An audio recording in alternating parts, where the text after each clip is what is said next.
நிறைய பேர் வீடியோ பார்க்குறீங்க, ஆனால் லைக்கே பண்ண மாட்டேங்கிறீங்க. ஆனால் தயவு செஞ்சு உங்களோட ஃபியூ மினிட்ஸ் ஸ்பெண்ட் பண்ணி ஒரு லைக் மட்டும் இந்த வீடியோக்கு போட்டுட்டு அதுக்கப்புறமா வீடியோவை பார்க்க ஆரம்பிங்க. உங்களுக்கு வேற எதனா ஒப்பீனியன் இருந்தால் அதை கமெண்ட்ல சொல்லுங்க. அதே மாதிரி சேனலுக்கும் மறக்காம சப்ஸ்கிரைப் பண்ணுங்க. வாங்க வீடியோக்குள்ள போகலாம். காயங்க கையில் ஒரு கொடை எடுத்துட்டு படிக்கட்டில் நடந்து போறா. அப்போ கண்ணாடி போட்ட டீச்சரு, கிளாஸ் நடக்கிற டைம் நீ எங்க ஃப்ரீயா சுத்திட்டு இருக்க, கிளாஸ்க்கு போ அப்படின்ட்டு சொல்றாங்க. ஆனா காயங்க, எனக்கு தான் வேலை கிடைச்சிச்சு, நான் என் கிளாஸ்க்கு போகணும்னு போயிடுறா. காயங்க அந்த டிராயிங் டீச்சர் தான் பார்க்க போறா. அவன் சின்சியரா டிராயிங் வரைஞ்சிட்டு இருக்கான். உடனே இவளும் பின்னாடி பக்கமா போய் அவனோட கண்ணை மூடி யாருன்னு கண்டுபிடின்னு கேட்கறா. அவன் கிட்டத்தட்ட பயந்துடுறான். கடைசியா தான் காயங்க கண்ணை திறந்து விடுறா. அப்போ அவனும் வாட்சை பார்த்துட்டு, இப்போ கிளாஸில் இருக்கிற டைம் ஆச்சு, நீங்கள் என்ன பண்ணுற அப்படின்ட்டு கேட்குறான். நான் இனிமேல் இங்கே வரவே மாட்டேன், எனக்கு வேலை கிடச்சிச்சு செக்ரட்டரியான்ட்டு சொல்கிறா. ஆனால் அதுக்கு அந்த டிராயிங் டீச்சர் எதுவுமே ரியாக்ட் பண்ண மாட்டேங்கிறான். அவன் கண்டுக்காம டிராயிங் வரைஞ்சிட்டே இருந்தாலும் காயங்கே, நான் இன்னைக்கு தான் கடைசியாக வரேன், உங்களுக்கு சொல்கிறது புரியுதா, நான் அடுத்த வாரத்துலேருந்து வரமாட்டேன்ட்டு சொல்கிறா. அப்போவும் டிராயிங் டீச்சரை திரும்பி பார்த்து முறைக்கிறான். ஆனால் எதுவுமே பேசாமல் திரும்பி டிராயிங் கண்டினியூ பண்ணுறான்.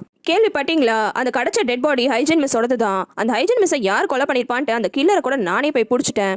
ஆனா அந்த ஐவில்லாத போலீஸ் தான் அவன் கில்லர் கிடையாதுன்ட்டு ரிலீஸ் பண்ணிட்டாங்க.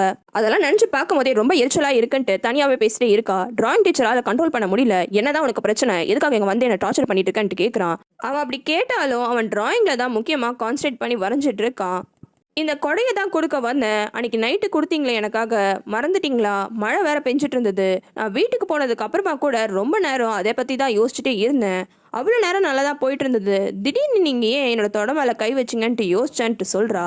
அவ்வளோ நேரம் இவ பேசுறத கேட்காம டிராயிங் வரைஞ்சிட்டு இருந்த அந்த டிராயிங் டீச்சர் இவ சொன்ன உடனே ஷாக் ஆயிடுறான். அன்னைக்கு நைட்டு காயங்கு மழையில் நடந்து போயிட்டு இருக்கும் போது சைட்ல ஒரு கார் வரும். காயங்கும் அதுக்கப்புறமா அந்த கார்ல ஏறி இருப்பா. காயங்க நார்மலா பாட்டு கேட்டுட்டு இருக்கும் போது சைட்ல இருந்து யாரோ தொட மேல கை வச்சிருப்பாங்க. அப்படி அவ பக்கத்துல உட்கார்ந்துட்டு இருந்தது இந்த டிராயிங் டீச்சர் தான். அந்த டிராயிங் டீச்சர் அவ தொட மேல கை வச்சாலும் கொஞ்சம் செகண்ட்லயே கையை எடுத்துடுறான். உடனே காயங்கும், என்ன ரொம்ப தைரியமா கை வச்சிங்க, அதுக்கம்மா கையை எடுத்துட்டீங்க, எல்லாருமே இப்படிதான் போல இருக்கு அப்படின்ட்டு சொல்றா. அவ அப்படி சொன்னதுக்கு டிராயிங் டீச்சரு, எனக்கு வேற எதுவுமே தேவையில்லை, அவனோட தொடையில ஒரு ஸ்ட்ராபெரி அளவுக்கு மார்க் இருக்குன்னு கேள்விப்பட்டேன், அந்த மார்க்கை மட்டும் காமி, அதை பாக்கிறதுக்காக தான் கை வச்சேன் அப்படின்ட்டு சொல்றான். இவன் இப்படி சொன்னதுக்கு அப்புறமா காயங்கூர் ரொம்ப நேரம் யோசிக்கிறா. அதுக்கப்புறமா அவளோட ஸ்கர்ட்டை தள்ளி அந்த தொடையில இருக்க மார்க்கை காமிக்கிறா. அந்த மார்க்கை பார்த்தோன்னே இந்த டிராயிங் டீச்சர் ரொம்பவே ஷாக் ஆயிடுறான். ஏதோ ஒன்று நினைச்சிட்டு அந்த மார்க்கை கையில தொடவே போயிடுறான். அப்ப கரெக்டா பக்கத்துல ஒரு கார் போகுது. அதோட சவுண்டு கேட்டுதான் அவன் சுயநினைவுக்கே வரான்.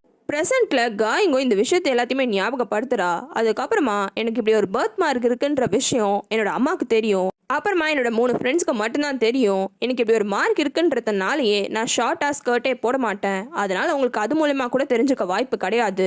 என்னோட ஃப்ரெண்ட்ஸ் கிட்டயும் நான் மிரட்டி கேட்டுட்டேன், யாருமே உங்ககிட்ட சொல்லலன்ட்டு சொல்லிட்டாங்க. என் ஃப்ரெண்ட்ஸ் எல்லாம் விளையாட்டு பசங்க தான், ஆனா கண்டிப்பா போயெல்லாம் பேச மாட்டாங்க, எனக்கு அவங்க மேல நம்பிக்கை இருக்குன்ட்டு சொல்றா. இவ்வளவு நேரம் பேசினது எல்லாத்தையும் பொறுமையா கேட்ட அந்த டிராயிங் டீச்சரும், அன்னைக்கு நைட்டு நடந்ததை நீ தப்பா புரிஞ்சுக்கிட்ட. காயங்க உடனே, இருங்க ஏன் அவசரப்படுறீங்க, நான் இன்னும் பேசியே முடிக்கலையே, நானும் அதுக்கப்புறமா ரொம்ப நேரம் யோசிச்சேன், இந்த மார்க்கை பத்தி வேற யாருக்கு தெரியும்னு. ரொம்ப யோசிச்சதுக்கு அப்புறமா தான் எனக்கு ஞாபகம் வந்துச்சு, இந்த விஷயம் இன்னொரு ஆளுக்கும் தெரியும், அந்த ஆளு கிம் ஹேஜன் மிஸ். அதுக்கப்புறமா காயங்கும் டிராயிங் டீச்சரோட கிட்ட போயிட்டு, கிம் ஹேஜன் மிஸ்ஸை நீங்க லவ் பண்ணீங்களா அப்படின்ட்டு கேட்குறா. ஸ்கூல்ல இருக்க ஹன்ஸுக்கு கியூன் கால் பண்றான். கியூனு இன்னொரு வழி இருக்குன்னு சொன்னது ஆளுங்க மூலயமா அவளோட அக்கா பத்தி டீட்டெயில்ஸ் விசாரிக்கிறது தான். அவனோட கான்டாக்ட்ஸை வச்சு அவனும் ஹன்ஸோட ஆன்டி எங்க இருக்காங்கன்ற விஷயத்த கண்டுபிடிச்சிடுறான். ஹன்ஸுவை அவங்கள பாக்குறதுக்கு கார்ல கூட்டிட்டு போறான். அப்ப போற வழியில, உனக்கு ஒரு விஷயம் தெரியுமா, ஆர்ஃபனேஜ்ல இருந்து உன் அக்கா ஓடி போயிட்டான்னு சொன்னாங்கல்ல, அங்க இருந்து கிளம்பி உன்னோட அக்கா உன்னோட ஆன்டியை தான் பார்க்க போயிருக்கா. உன்னோட அக்கா ஏன் இறந்து போன அம்மாவை பார்க்க போறேன்னு சொன்னான்ட்டு யோசிச்சுட்டே இருந்தல்ல, அந்த கேள்விக்கான பதில ஒரு ஆன்டி கிட்டேயே நீ கேட்டு தெரிஞ்சுக்கலாம் அப்படின்ட்டு சொல்றான். ஹன்ஸும் ரொம்ப சந்தோஷமா அந்த ஆன்டியை பார்க்க போறதுனால இருக்கா. பார்க்கும் கேஸை ஓப்பன் பண்ணுறதுக்கு முன்னாடியே கேஸை மூட சொல்லிட்டாங்க. உன்னோட ஃபேட்டை பாத்தியா, எவ்வளோ மோசமாக இருக்கு, இவ்வளோ அழகாக இருந்த என்ன பிரயோஜனம்னு அந்த போர்டில் இருக்க எல்லா ஃபோட்டோஸுமே எடுக்கிறான். அப்படி ஹைஜனோட ஃபோட்டோஸை ஒன்றா எடுக்கும் போது அவனுக்கு இன்னொன்று ஏதோ ஒரு விஷயம் ஞாபகத்துக்கு வருது. அந்த ஃபோட்டோஸை எடுத்து ப்ராப்பராக அடுக்கி வைக்கிறான். அப்படி அடுக்கி வைக்கும் போது ஹைஜனு ஒரே லொக்கேஷனில் 3 நாள் போய் வெயிட் பண்ணியிருந்திருக்கா. பார்க்கு இந்த விஷயத்த கண்டுபிடிச்சதுக்கு அப்புறமா உடனே திரும்பி லேடி பாய் தான் போய் மீட் பண்ணி கேட்குறான். அதுக்கு லேடி பாயும், ஃபோட்டோ எடுக்கிறது என்னோட ஹாபி, அதனால நான் சும்மா எப்பனா ஃபோட்டோ எடுத்துகிட்டே இருப்பேன்ட்டு சொல்கிறான். உடனே பார்க்கும் ஹைஜீனோட ஃபோட்டோஸை காமிச்சு, ஆனால் இந்த ஹைஜீனோட ஃபோட்டோஸ் எல்லாமே நீ ஒரே இடத்துலேருந்து எடுத்த மாதிரி இருக்கே, அதுவும் கண்டினியூஸாக 3 நாள் எடுத்த மாதிரி இருக்குன்ட்டு சொல்கிறான். பார்க் கண்டுபிடிச்சது உண்மைதான்ற மாதிரி லேடி பாயும், ஆமாம் பரவாயில்ல நீங்கள் ரொம்ப ஸ்மார்ட்டுன்னு சொல்கிறான். பார்க்கும் சரி எங்கேருந்து நீ எடுத்த அப்படின்னு கேட்குறான். என் வீட்டில் இருந்து தான் எடுத்தேன்னு சொல்கிறான். இங்கேயா, இங்கே எங்கேருந்து எடுத்தேன்னு கேட்கும்போது அதுவும் மாடியில் இருக்குல்ல அந்த இடத்துல தான் கேமரா செட் பண்ணியிருக்கேன்ட்டு சொல்கிறான். அதுக்கப்புறம் பார்க்கையும் அந்த கேமரா இருக்கிற இடத்துக்கு கூட்டிகிட்டு போய் காமிக்கிறான். பார்க்கும் அந்த கேமரா மூலிமா எந்த இடத்துல ஹைஜன் நின்று இருக்கான்ற விஷயத்த தெரிஞ்சுக்கிறான். லேடி பாய் அப்போ ஸ்டாக் மார்க்கெட்லாம் க்ளோஸ் ஆயிடுச்சு, எனக்கும் வேற எந்த வேலையுமே இல்லாமல் இருந்தேன். அப்போதான் எதேச்சியாக பார்க்கும்போது இவ அங்கே வந்து நின்னா. கண்டினியூஸாக 3 நாளும் அதே இடத்துக்கு அதே டைமுக்கு வந்து நின்னா. கண்டிப்பாக யாரையோ அவள் பார்க்க தான் வந்தா அப்படின்ட்டு சொல்கிறான். லேடி பாய் இப்படி பேசினதை கேட்ட பார்க்கும் அந்த ஹைஜனை பற்றி பேசும்போதெல்லாம் ஏன் நீ இவ்வளோ இன்ட்ரெஸ்ட் காமிக்கிற, அன்னைக்கு நீ அப்படி ட்ரெஸ் பண்ணும்போது உன்னை பார்த்து பயப்படாமல் இருந்தான்றதுனால மட்டும் சொல்லிடாத, கண்டிப்பாக வேற ஏதோ ஒரு காரணம் இருக்கணும்னு கேட்குறான். லேடி பாயும் நான் அன்னைக்கு உங்ககிட்ட அவளை பார்த்துட்டு நான் ஓடி போயிட்டேன்னு தான் சொன்னேன், ஆனால் அவன் என்கிட்ட பேசினா அந்த விஷயத்தினால தான் எனக்கு அவன் மேலே பெரிய இன்ட்ரெஸ்டே வந்துச்சு. ஏன்னா அந்த கோலத்தில் பார்த்தோன்னே அவள் என்கிட்ட சொன்ன விஷயம், நீ இப்படி இருக்கியே ஓ அம்மா உன்னை இப்படி பார்த்தா என்ன நினைப்பாங்கன்ட்டு கேட்டா. எத்தனையோ பேர் என்னை பார்த்து என்னென்னலாமோ சொல்லியிருக்காங்க, ஆனா அவ கேட்ட இந்த ஒரு விஷயம் என்னோட அம்மாவே என்னை பார்த்து கேட்ட மாதிரி இருந்தது. அப்படி ஒரு ஃபீலிங் எனக்கு கொடுத்துச்சு. இது எல்லாத்தையும் கேட்ட பார்க்கு இந்த விஷயம் எல்லாம் நீ அன்னைக்கு என்கிட்ட சொல்லியிருக்கலாம்ல, எதுக்காக இவ்வளோ நாள் கழிச்சு இன்னைக்கு சொல்ற அப்படின்ட்டு கத்துறான். அதுக்கு லேடி பாய்க்கும் கோவம் வருது. அன்னைக்கே நான் இந்த விஷயத்த எல்லாத்தையும் சொல்லியிருப்பேன், ஆனா நீ தான் என்னை பேச விடாம ஹாஸ்பிட்டலுக்கு போன்னு சொல்லிட்டே இருந்த. சரி விடு, அன்னைக்கு ஏதோ அப்படி பண்ணிட்டேன், எதுக்காக வெறும் 3 நாள் மட்டும் அவளை ஃபாலோ பண்ணி ஃபோட்டோ எடுத்திருக்க, அதுக்கப்புறமா அவள் அங்கே வரலையா அப்படின்ட்டு கேட்குறான். லேடி பாய் அதுக்கு இல்லை சூசக் ஃபெஸ்டிவல் வந்துச்சு, அதுக்காக நான் ஊருக்கு போயிட்டேன் அப்படின்ட்டு சொல்கிறான். இதை கேட்டால பார்க்கு ஷாக் ஆயிடுறான். சூசக் ஃபெஸ்டிவலா, இது 2 வருஷத்துக்கு முன்னாடி வந்துச்சு, ஹைஜின் காணாம போகிறதுக்கு முன்னாடி அன்னிக்கா.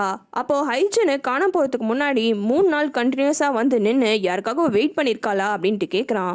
ஆமான்ட்டு லேடி பாய் சொன்னோல்னியே, என்ன லேடி பாய் நீ இப்படி ஒரு ஆளாக இருக்க, ஒரு வேலை இருக்கிற ஆள் சின்சியராக அவரோட வேலையில் இருக்க வேணாமா, உன்னை யார் ஊருக்கு போக சொன்னா அப்படின்ட்டு கேட்குறான். அதுக்கு லேடி பாய்க்கு கோவம் வந்துடுது. என்ன நீ இப்படி பேசுகிற, சூசக் ஃபெஸ்டிவலு நான் தான் எங்கள் வீட்டில் பெரிய பையன், நான் வீட்டுக்கு போகாமல் எப்படின்ட்டு கேட்குறான். நீ வீட்டுக்கு போகணுன்னு ஆசைப்பட்டதுனால பாரு, யார் ஹைஜனை கொலை பண்ணாங்களோ அந்த கொலைகாரனை உன்னால் ஃபோட்டோ எடுக்கவே முடியல, மிஸ் பண்ணிட்ட. பார்க் இப்படி சொன்னதை கேட்டோம் நீ லேடி பாயும், அப்போ ஹைஜனை அன்னைக்கு யாரை மீட் பண்ணாலோ அவன் தான் அவளை கொலை பண்ண கொலைகாரனா அப்படின்ட்டு கேட்குறான். என்ன சொல்ற நீ, ஹைஜனை அன்னைக்கு யாரை மீட் பண்ணான்ற விஷயம் உனக்கு தெரியுமா அப்படின்ட்டு பார்க் கேட்ட உடனே தெரியும், டெய்லியும் ஹைஜனை இந்த டைம் ஆனால் இங்கே வந்து வெயிட் பண்ணிட்டு இருந்தா, அவளை அப்படி பார்த்துட்டே ஃபோட்டோ எடுக்கிறது ரொம்பவே கஷ்டமா இருந்தது. அவ யாருக்காகவும் வெயிட் பண்றான்னு எனக்கு தெரியும், ஆனா யாருக்காகன்னு வெயிட் பண்ற அளவுக்கு எனக்கு டைம் இல்ல, ஆனால் நான் டைமர் மோட் வச்சிருந்தேன். அந்த டைமர் மோட் மூலமா மொத்தமே ரெக்கார்ட் ஆயிடுச்சு, இந்தாங்க அந்த ரெக்கார்டிங்ஸை பாருங்கன்ட்டு பார்க்கு கிட்ட காமிக்கிறான். பார்க்கும் ஆர்வமா அந்த வீடியோவை பார்க்கும்போது ஹைஜன் யாருக்காக வெயிட் பண்ணிட்டு இருந்தாலோ அந்த ஒரு ஆளும் வரான். வந்தவன் ஹூடி போட்டிருக்கான். வந்து கொஞ்ச நேரம் ஹைஜன் கிட்ட பேசிட்டு திரும்பியும் கிளம்புறான். அப்படி கிளம்பும் போது அவனோட மூஞ்சு கிளியரா அந்த வீடியோல ரெக்கார்ட் ஆயிருக்கு. அப்படி ஹைஜனை அன்னைக்கு வந்து பார்க்க வந்தது கியூன் தான். இந்த விஷயம் தெரிஞ்சோடனே பார்க்குக்கு ரொம்பவே ஷாக் ஆயிடுது. இன்னொரு பக்கம் ஹன்சு கியூன் கூட சேர்ந்து அவளோட ஆன்ட்டியை பார்க்கறதுக்கு அந்த இடத்துக்கு போயிடுறா. அவளோட ஆன்ட்டியை பார்த்தோன்னே இவ்வளோ விஷ் பண்றா. இவளை பார்த்தோன்னே அந்த ஆன்ட்டி நீ தான் ஹன்சுவா அப்படின்னு கேட்டு கொஞ்ச நேரம் ஷாக் ஆயிடுறாங்க. ஹன்ஸுக்கு அவளோட ஆன்ட்டி மூலயமா தெரிய வருது அவளோட அக்கா அவ கூட பிறந்த அக்காவே கிடையாது. ஆன்ட்டியும் ஆமா அவனோட அப்பா அம்மாக்கு ரொம்ப வருஷமா குழந்தையே இல்லை, அதனால தான் அவனோட அக்காவை எடுத்து அவங்க அடாப்ட் பண்ணி வளர்த்துட்டு இருந்தாங்க. அதுக்கப்புறமா தான் கொஞ்சம் வருஷம் கழிச்சு நீ பிறந்த. அப்ப அக்காவுக்கு ஃபர்ஸ்ட்ல இருந்தே இந்த உண்மை தெரியுமான்ட்டு ஹன்சு கேக்குறா. உன்னோட அக்காவுக்கு இந்த உண்மை முதல்ல தெரியாது. ஆக்சிடென்ட் ஆனதுக்கு அப்புறமா உன்னோட பாட்டி, அதாவது உன்னோட அம்மாவோட பாட்டி ஒன்னை மட்டும் கனடா கூட்டிட்டு போயிட்டாங்க, அவளை இங்கேயே விட்டுட்டு போயிட்டாங்க. அப்பதான் அவ யோசிச்சா ஏன் நம்மளை மட்டும் விட்டுட்டு போயிட்டாங்க, ஒருவேளை நம்ம அம்மா மட்டும் வேற யாரோ போல இருக்கு, அதனால தான் இந்த பாட்டி நம்மளை கூட்டிட்டு போல ஹன்சு மட்டும் கனடாக்கு கூட்டிட்டு போயிட்டாங்கன்னு ஃபீல் பண்ணா. அதுக்கப்புறமா என்னை மீட் பண்ணி என்னோட உண்மையான அம்மா யாருன்னு கேட்டா. அப்போதான் அவகிட்ட நான் எல்லா உண்மையும் சொன்னேன். அவ அது வரைக்கும் அவளோட அப்பாவாச்சும் சொந்த அப்பா நினச்சிட்டு இருந்தா, ஆனால் அப்பாவும் சொந்த அப்பா இல்லைன்னு தெரிஞ்சோல் நீ ரொம்பவே நொறுங்கி போயிட்டா. அதுக்கப்புறமா அவளோட அம்மாவை தேடி போறேன்னு என்கிட்ட சொன்னா. உங்களுக்கு வேற சீரீஸ் பார்க்கணும்னா கமெண்ட்ல சொல்லுங்க.